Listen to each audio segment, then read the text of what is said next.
ياه، إيه السؤال الصعب ده؟ متهيألي إني ما ارتبطش بحد. إمم.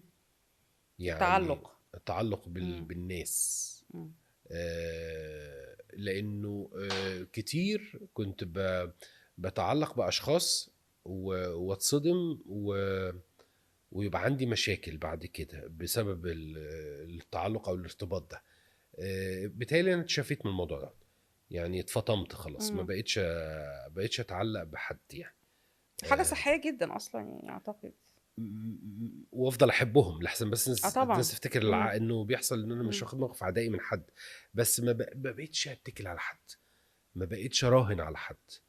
طلع وحش، يا طلع وحش يا خساره، ما انا كنت خلاص ما آه. فيش صدمات اللي هي. بقى في الmood يعني flat mood يعني. اه إمم. اللي مش قادر اتخلص منه، لا حاجات كتير بقى.